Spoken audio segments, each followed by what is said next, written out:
So risk of bias. Now, risk of bias is going to be a particular challenge in assessing adverse effects.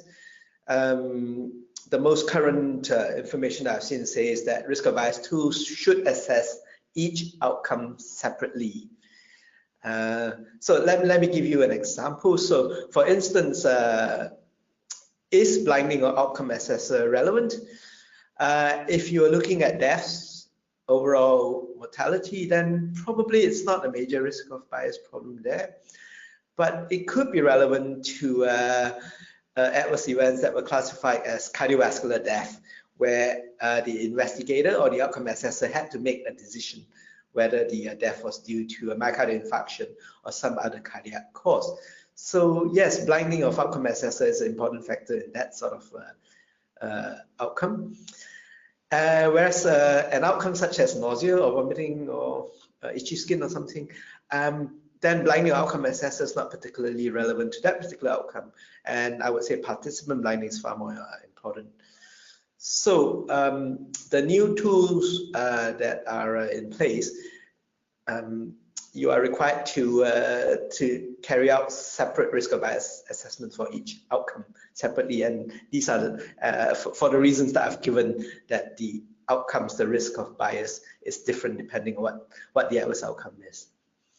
So this creates new challenges for all of us.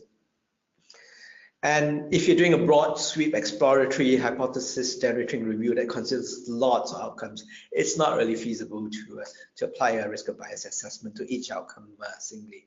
So for me, that's a major problem as well. Right. So the biggest problem with adverse effects review is selective non-reporting. And this is inevitable. There's no way around this problem. Trials measure hundreds or even thousands of adverse events, but in a trial report or a manuscript, they can only report a few of them. What is the direction of reporting bias? Is it that they choose to report only those who have significant harm, or actually their interest is in emphasizing safety and they focus only on areas where no harm was found? So the adverse event section of the manuscript might just say, we found that the intervention was safe, there was no evidence of heart attack or stroke or GI bleed or something. So it's really unclear and impossible for a reviewer to judge what the direction of non-reporting is. It depends on the standpoint of the researcher and their conflicts of interest. And for me, this makes interpretation of funnel plot or whatever asymmetry testing for publication bias. I think that's really challenging to decide why certain adverse effects were reported and why certain ones were not. It's not entirely clear cut. Whereas with a benefit outcome, I suspect chances are that positive outcomes will always be reported, whereas in this instance, there are two different sides to it. Now, because of the huge extent of selective non-reporting, you will find that if for a particular adverse outcome or interest, you might find that only a small minority of trials report on it. And I've started going down this road of trying to keep track of which trials reported what. And so we recently started working on thinking about outcomes tables that tell us the extent of non-reporting. So for instance, if you look at the columns for AE1, it's fully reported in study 1 with odds ratios and then 95% confidence intervals given, but AE1 is not reported in study 2 or study 3. So we're a bit concerned about that. Look at AE2 in the next column, not reported in study 1, partially reported in study 2. Perhaps they give an odds ratio, but the confidence interval is not reported, or they might just give a p-value or say it's not significant or something like that. That's a very common scenario. And study 3 just said no significant difference was observed, and they don't give you an effect estimate. Again, that's a very, very common scenario.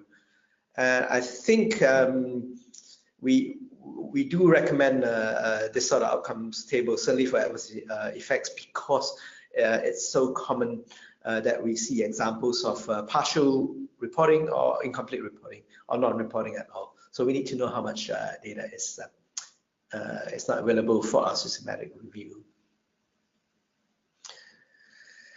So coming to the last couple of slides. So based on all the difficulties that I've mentioned, there's huge scope for bias in the review process, huge scope for reviewers, myself included, to make post-hoc decisions.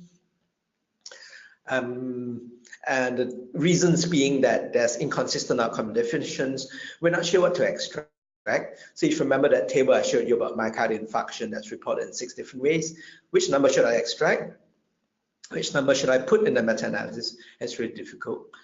And if you are looking at published manuscripts as well as their corresponding trial reports from unpublished sources, they often have disparate divergent data. Which one do you include, the unpublished report or the published report? So that's a major challenge. And as I've shown in the previous outcomes table, there's poor reporting in the primary studies, and it creates ambiguity in the interpretation because the numbers may not be fully or transparently reported.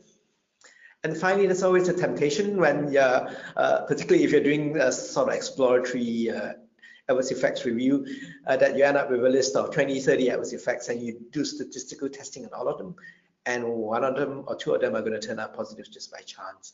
So that's going to be a false positive problem. So any of these post-hoc decisions should be transparently reported. It's something that affects all adverse effect reviews for the reasons that I've given, and we need to be transparent about it.